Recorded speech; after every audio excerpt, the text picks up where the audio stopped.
इतना कंफ्यूज करने की जरूरत नहीं थी मोटो को। ऑलरेडी भाई इतने सारे फोन लॉन्च करने के बाद इंडियन कंज्यूमर ऑलरेडी कंफ्यूज है कि मोटो का G96 लिया जाए या फिर मोटो का G86। अब यहां पर भाई 10 नंबर का फर्क है, लेकिन क्या ये दोनों फोन 20,000 रुपए के अंदर बेस्ट हैं? और अगर दोनों बेस्ट हैं तो दोनों में से कौन सा फोन आपके लिए बेस्ट रहेगा? वैसे ऑलरेडी मोटो अपने जितने भी फोन लॉन्च करता है, चाहे वो एच सीरीज हो या फिर उनके फ्यूजन हो, भाई इतनी ज्यादा कंफ्यूजन रहती है, हम लोग भी कंफ्यूज रहते हैं। हमें एक एक चीज देखनी पड़ती है कि इसमें ऐसा क्या दे दिया कि इस प्राइस में ये भी फोन है और इस प्राइस में ये भी फोन है। पीछे से मोटो के जितने फोन उठा लो तुम इस साल के, भाई आप शायद कैमरा वाइज देख के ही बता पाओगे, वरना इनके हर फोन में वीगन और हर फोन यहां पर आपको कर्व डिस्प्ले के साथ मिलता है। लेकिन फाइनली भाई मोटो का जो एज 86 है ना, मैं नाम भी भूल जाऊंगा कई बार, हो सकता है, लेकिन माफी चाहूंगा इसके लिए। इसके अंदर भाई ये चीज टूट गई है और यहाँ पर आपको एक फ्लैट डिस्प्ले मिलती है। फ्लैट डिस्प्ले हमें एक फोन में और मिली थी, वो जो स्टाइलिश था जिसके अंदर पेन आता था, और ये फोन जो दूसरा है जो 20,000 के नीचे है, इसके अंदर भी आपको फ्लैट डिस्प्ले मिलती है। तो इस वीडियो को शुरू करते हैं और मैं बताऊंगा आपको कि भाई आपको 96 लेना चाहिए तो क्यों लेना चाहिए, और आपको 86 लेना चाहिए तो क्यों लेना चाहिए। वैसे मेरे हिसाब से दोनों में से एक ही बेस्ट फोन है, वो मैं एंड में बताऊंगा। अब देखो बात करते हैं दोनों फोन्स की। देखो ये फोन 96 ये थोड़े दिन पहले लॉन्च हो गया था, इसलिए थोड़ा सा एडवांटेज मिल सकता है G86 को। चलो बात करते हैं। देखो यहाँ पर 96 के अंदर आपको कर्व डिस्प्ले मिलती है, लेकिन अगर आप देखोगे ना फ्लैट डिस्प्ले मिलती है G86 के अंदर। स्पेक साइज देखोगे भाई यहाँ पर मुझे लगता है कि वे बेटर है G86 की डिस्प्ले, लेकिन यस आप लोगों को कंफ्यूज करने के लिए मोटोरोला ने भाई इसके अंदर 144 हर्ट्ज डाल दिया है। अब जिससे क्या लगेगा काफी लोगों को कि भाई यहाँ पर तो आपको कर्व डिस्प्ले मिल रही है, 144 हर्ट्ज की डिस्प्ले मिल रही है और ब्राइटनेस भी ठीक है, इंडोर आउटडोर में आप कहीं भी यूज करो कोई दिक्कत नहीं। लेकिन भाई इसके स्पेक्स भी तो चेक करो, यहाँ पर आपको 120 हर्ट्ज मिल रही है, लेकिन यहाँ पर आपको 1.5K रेजोल्यूशन वाली डिस्प्ले मिल रही है। ब्राइटनेस काफी ओपी है और हमने साइड बाय साइड भी कंपेयर करके देखा भाई, काफी ज्यादा ब्राइट है अगर आप मोटो के इस 96 से कंपेयर कर रहे हो G86 को। फ्लैट डिस्प्ले जरूर है, हालांकि अगर आप देखोगे ना भाई कंटेंट वगैरह में, तो मैं कहूंगा थोड़ा सा एज यहाँ पर इसके अंदर मिलता है G96 के अंदर। यहाँ पर आपको बेजल्स थोड़े से कम मिलते हैं, लेकिन अगर आप भाई उसके शौकीन नहीं हो कर्व डिस्प्ले के, तो डेफिनेटली आपको ज्यादा बेटर लगेगी। अब मेरी इतनी बातें होगी ना, इससे कंफ्यूज हो गए होगे, तो भाई ब्रांड भी तो यही कर रहा है, आपको कंफ्यूज कर रहा है कि भाई एक फीचर उसमें अच्छा से देता हूं जो थोड़ा टॉप एंड द लाइन होता है और बाकी फीचर इसमें देता हूं।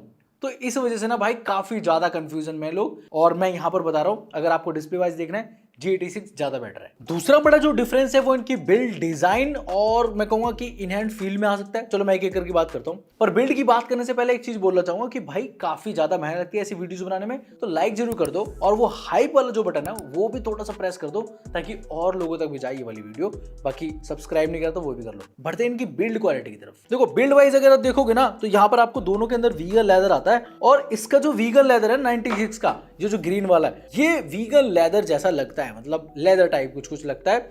और इसका इन हैंड फील मतलब आपको थोड़ा सा हल्का लगेगा, मतलब कंफर्टेबल लगेगा, आप आराम से यूज कर पाओगे क्योंकि कर्व डिस्प्ले आती है, तो ऐसा कुछ फील है। जबकि यहाँ पर आप देखोगे ना, तो जो इसका वीगन लेदर है ना, ये थोड़ा थोड़ा क्लोथ टाइप लगता है, वीगन लेदर प्लस में क्लोथ, ऐसा कुछ फील यहाँ पर आता है। अब ये कर्व डिस्प्ले के साथ नहीं आता, फ्लैट आती है, तो थोड़ा सा मैं कहूंगा कि उसके मुकाबले आपको थोड़ा सा मतलब चौड़ा लग सकता है फोन, मोटा लग सकता है विड्थ वाइज, और उतना कंफर्टेबल नहीं जितना वो है। साथ में थोड़ा सा आपको वेट भी ज्यादा मिलेगा क्योंकि यहाँ पर पावर जुड़ा हुआ है और बैटरी बड़ी मिलती है। लेकिन अच्छी बात यह है कि इसके साथ मिलिट्री ग्रेड सर्टिफिकेशन आती है, जबकि यहाँ पर 96 के अंदर नहीं आती, 86 के अंदर आपको मिलिट्री ग्रेड सर्टिफिकेशन आती है। बाकी दोनों फोन IP68 और IP69 वाटर रेटिंग के साथ भी आते हैं। अब दोनों फोन को मैं काफी दिनों से यूज कर रहा हूँ, यहाँ पर मेरे को लगा कि भाई स्पीकर भी आपको बताने चाहिए। देखो दोनों के ऊपर आपको डॉल्बी एटमॉस की ब्रांडिंग मिल जाएगी, साथ में ड्यूल स्टीरियो स्पीकर आते हैं दोनों के अंदर, और यहाँ पर ना आपको बहुत कम डिफरेंस पता लगेगा। इनकी शेप और साइज की वजह से हो सकता है डिफरेंस आपको पता लग जाए, वरना मुझे लगता है ऐसा कोई बड़ा डिफरेंस है भाई, दोनों का ऑडियो सेम परफॉर्म करता है। इसके बाद एक मेजर डिफरेंस भी है कि सिम स्लॉट भी दोनों में अलग मिलता है। G96 के अंदर आपको 2 माइक्रो सिम कार्ड का ऑप्शन मिलता है, जबकि 86 के अंदर आपको हाइब्रिड सिम स्लॉट का फीचर मिलता है जहां पर आप मेमोरी कार्ड भी लगा सकते हो। बाकी दोनों P OLED डिस्प्ले आती है, इसकी वजह से दोनों के अंदर आपको ऑप्टिकल फिंगरप्रिंट सेंसर मिलता है और दोनों की पोजीशन एकदम सेम है, दोनों एक जैसे ही काम करते हैं, ऐसा कोई बड़ा डिफरेंस नहीं है। बस एक के अंदर आपको कर्व डिस्प्ले मिलती है, एक के अंदर आपको फ्लैट मिलती है, कोई मेजर डिफरेंस नहीं है। लेकिन जब आप अनलॉक कर रहे होगे ना तो आपको एक मेजर डिफरेंस पता लगेगा, वो है हैप्टिक्स का। अब यहाँ पर जो G96 जो फोन है ना भाई, इसकी जो हैप्टिक्स है ना आपको थोड़े से बेटर लग सकते हैं। जैसे कि जब आप टाइपिंग कर रहे हो वहां पर ठीक आते हैं, इवन जब आप लॉक अनलॉक कर रहे हो तो वहां पर भी हैप्टिक्स आते हैं। जबकि G96 के अंदर सिर्फ आपको हैप्टिक्स समझ में आएंगे जब आप टाइपिंग कर रहे हो, वहां पर अच्छे खासे हैप्टिक्स आते हैं। लेकिन दूसरी किसी जगह पर भाई हैप्टिक्स समझ में नहीं आते। मतलब फोन को अनलॉक कर लो, लॉक कर लो, ब्राइटनेस कम ज्यादा कर लो, भाई कहीं भी नहीं आते। अब काफी लोग समझ गए होंगे भाई G86 का जो नाम है वो 86 पावर क्यों रखा है, क्योंकि यहाँ पर आपको बड़ी बैटरी मिलती है। जबकि यहाँ पर भी आपको बड़ी बैटरी मिलती है लेकिन उतनी नहीं। यहाँ पर आपको 6720 यानी कि 6720 mAh की बैटरी मिलती है। और मुझे लगता है कि अभी तक की सबसे बड़ी बैटरी है जो मोटोरोला अपने किसी फोन के अंदर दे रहा है, और वो किसी भी बजट की बात कर रहा हूं मैं, चाहे वो 50,000 हो, लाख रुपए हो, 20,000 हो, सबसे बड़ी बैटरी आती है अभी तक इस फोन के अंदर। साथ में 30 वॉट का अडेप्टर भी यहाँ पर आता है, और यहाँ पर आपको 5500 mAh की बैटरी मिलती है G96 के अंदर, और 30 वॉट का फास्ट चार्जिंग या फिर टर्बो चार्जिंग आपको देखने मिलता है। अब इसका सेंस क्या है, मतलब मैं इसको पूरे दिन अगर चलाता हूँ तो भी इसकी जो बैटरी है वो लगभग 8 से 9 घंटे के आसपास स्क्रीन ऑन टाइम देती है। जबकि यहाँ पर आप देखोगे तो 10 से 11 घंटे के आसपास स्क्रीन ऑन टाइम मिलता है। 2 दिन तो आराम से दोनों फोन की बैटरी कट सकती है, लेकिन डिपेंड करता है यूजर कौन है। अगर आप पूरे दिन लगे रहते हो फोन में तो शायद हो सकता है एक दिन में इसकी बैटरी खत्म हो जाए, और वहीं अगर आप जितना इस फोन को यूज कर रहे हो उतने में इसकी बैटरी और थोड़ा सा चल सकती है 1.5 दिन के आसपास। इसलिए बोल रहा हूँ 2 दिन तो आराम से चल जाएगी, बाकी आपके ऊपर डिपेंड करता है कि आप फोन को कैसे यूज कर रहे हो। आई नो अब इतनी सारी जब चीजें समझ में आ गई होगी इन दोनों फोन्स की, लेकिन भाई जो कैमरास हैं वो बहुत मैटर करेंगे कि दोनों के अंदर लगभग 50 मेगापिक्सल प्लस में 8 मेगापिक्सल और 32 मेगापिक्सल की सेल्फी है, लेकिन किसका कैमरा ज्यादा बेटर काम करता है चलो मैं बताता हूँ। देखो यहाँ पर अगर आप देखोगे ना तो हाँ, सेंसर आपको 50 प्लस में 8 मेगापिक्सल के दोनों के अंदर है, रियर की बात कर रहा हूँ। लेकिन यस, यहाँ पर आपको लिटिया 700C मिलता है 96 के अंदर, जबकि यहाँ पर आपको 600 मिलता है। अब इसका डिफरेंस क्या है, जब भी आप रियर से फोटो क्लिक करोगे ना तो G96 के अंदर आपको थोड़ी सी बेटर आपको फोटोज देखने मिलेंगी। हमने काफी सिनेरियोस के अंदर फोटोज क्लिक करी है, चाहे यही स्टूडियो की बात करूं मैं तो यहाँ पर भी आप देखोगे तो लाइट को अच्छी तरीके से बैलेंस करता है। जो ब्लैक पोर्शन है, ब्लैक जो फोटोज में आते हैं वो प्रॉपर ब्लैक आते हैं। साथ में जो फोकस है या फिर जो शार्पनेस है वो ज्यादा बेटर है अगर आप रियर से कंपेयर कर रहे हो। बाकी सेल्फी के अंदर मुझे ऐसा कोई बड़ा डिफरेंस नहीं मिला, चाहे मैं यहाँ की बात करूँ, आउटडोर की बात करूँ, पोर्ट्रेट्स की बात करूँ, मुझे ऐसा कोई बड़ा डिफरेंस नहीं पता लगा। रियर में आपको दोनों के अंदर डिफरेंस देखने को मिल जाएगा। जैसे आप कोई नॉर्मल शॉट लेते हो या फिर वाइड एंगल में स्विच करते हो तो वहां पर आप चीज नोटिस करना कि हाँ, यहाँ पर जो एज है ना वो G96 को मिलता है, थोड़ी सी बेटर फोटोज आती है। बाकी मोटो G96 के अंदर आपको एडवांटेज भी मिलता है कि आप यहाँ पर 2x फोटो या फिर 50 mm तक फोटोज भी क्लिक कर पाओगे, और जिसकी वजह से आपको पोर्ट्रेट्स थोड़े से बेटर नजर आते हैं। इवन जब मैं बोल रहा था ना कि शार्पनेस और जो कलर्स हैं वो भी थोड़े बहुत बेटर है G96 के अंदर। अगर आप मुझसे पूछोगे किसका कैमरा बेटर है तो G96 थोड़ा सा बेटर काम करता है। इसके बाद दोनों के अंदर भाई अब प्रोसेसर इतने कैपेबल है कि आप 4K रिकॉर्डिंग कर सकते हो, चाहे मैं फ्रंट से बात करूं या फिर रियर में 4K 30 fps पे आप शूट कर पाओगे। और यहाँ पर मैं एक सैंपल डाल रहा हूँ ताकि आपको एक अंदाजा लग जाए कैसा आउटपुट है इनका। ओके, तो अभी मैं रिकॉर्ड कर रहा हूँ इनके फ्रंट कैमरा से, जहां पर आप 4K 30 fps पे शूट कर पाओगे।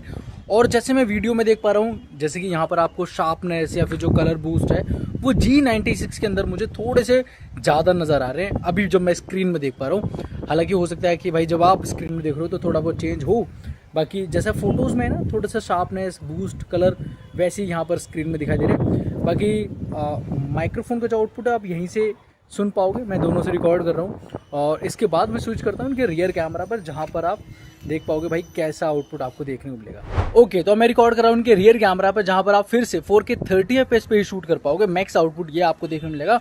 बाकी स्किन टोन्स में दोनों फोन्स में हल्का फुल्का फर्क है।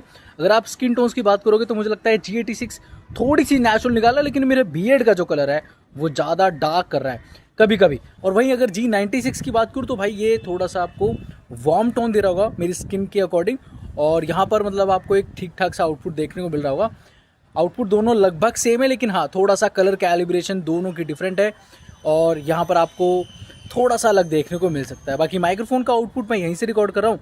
आप बताओ किसका वीडियो क्वालिटी ज़्यादा बेटर है, G86 या फिर G96? लेकिन अब बात आएगी परफॉर्मेंस की भाई साहब, मतलब कि यहाँ पर ना और ज़्यादा कंफ्यूजन है। अब देखो ये जो फोन है G96 ये आता 7S Gen 2 के साथ LPDDR4X रैम और UFS 2.2।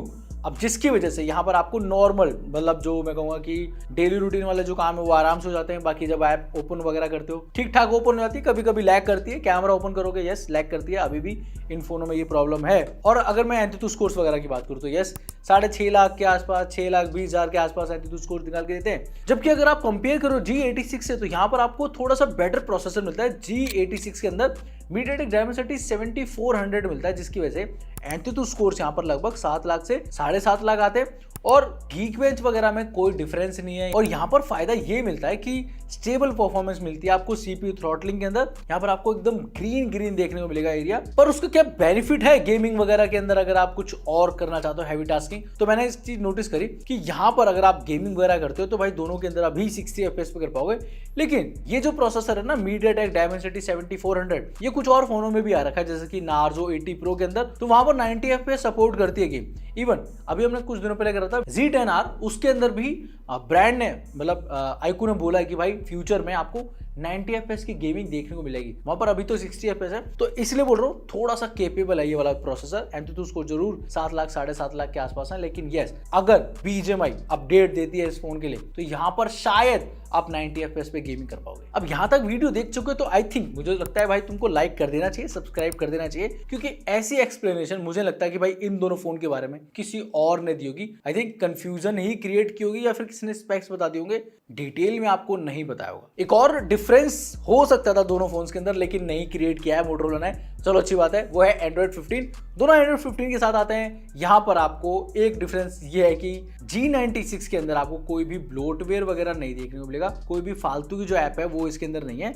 लेकिन G86 के अंदर एक दो ऐप है और मुझे लगता है कि वो इतना बड़ा डिफरेंस नहीं क्रिएट करेंगे क्योंकि आप उसे इंस्टॉल कर सकते हो। लेकिन इंटरेस्टिंगली मुझे लगा था कि G96 अगर ये फोन है तो शायद इसके अंदर एंड्रॉइड अपडेट्स थोड़े से बेटर हो सकते हैं, 2+ में 3 हो सकते हैं।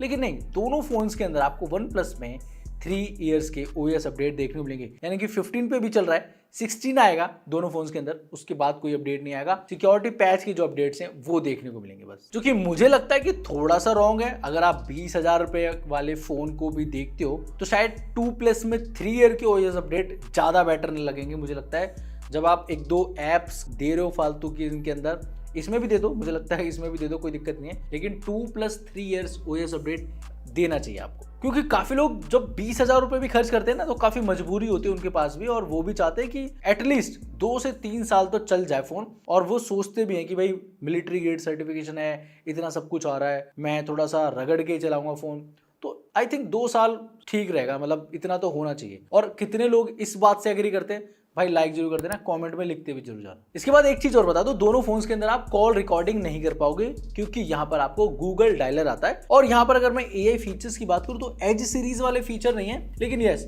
Circle to search, photo unblur या फिर गूगल के जो फीचर्स होते हैं वो इन दोनों फोन्स में आपको देखने को मिल जाएंगे। अब जैसे मैंने शुरुआत में बताया था कि भाई आपको कौन सा फोन लेना चाहिए, देखो अगर मेरे पास पहली चॉइस होती ना मैं G86 की तरफ जाता, लेकिन भाई यहाँ पर मुझे ये भी तो बताना है आपके लिए कौन सा बेटर है। अगर आपको थोड़ा सा कैमरा थोड़ा सा बेटर चाहिए, हल्का फुल्का, जो आपने फोटोज में देख लिया होगा, आपको एक हैंडी फील वाला फोन चाहिए कि मतलब थोड़ा हल्का हो और थोड़ा प्रीमियम सा लगे, पतला फोन चाहिए, ठीक है, और बैटरी बहुत ज्यादा नहीं चाहिए, ठीक चाहिए लेकिन बहुत ज्यादा नहीं। उसके साथ यहाँ पर आपको 144 हर्ट्ज वाले डिस्प्ले चाहिए, थोड़ी सी फास्ट चलेगी, स्मूथ चलेगी जब भी आप स्क्रॉल वगैरह करोगे, तो हाँ ये एक बेटर फोन हो सकता है अगर आप 20,000 रुपए के अंदर देख रहे हो। बाकी जो खूबियां वो इस फोन में भी हैं, बल्कि इस फोन में आपको थोड़ी सी बेटर मिलेगी।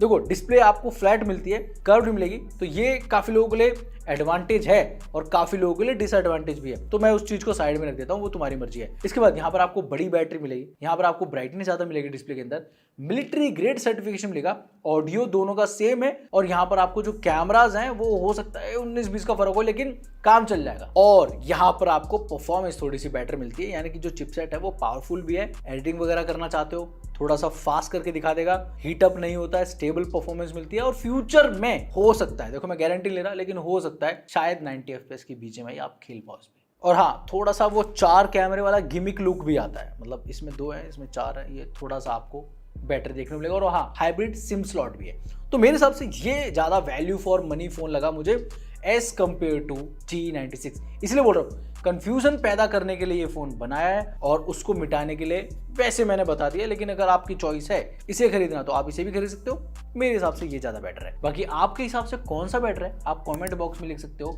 ये वीडियो कैसी लगी ये बता सकते हो। लाइक का बटन दबाने के बाद जो हाइप का बटन है वो भी दबाओ, ताकि हमारे वीडियो और ऊपर पहुंचे, और लोगों तक ये वीडियो जाए और लोग भी बता पाए कि उनके हिसाब से कैसा फोन है ये वीडियो में यहीं पर खत्म कर रहा हूं। बाकी आपसे मिलूंगा नेक्स्ट वीडियो के अंदर।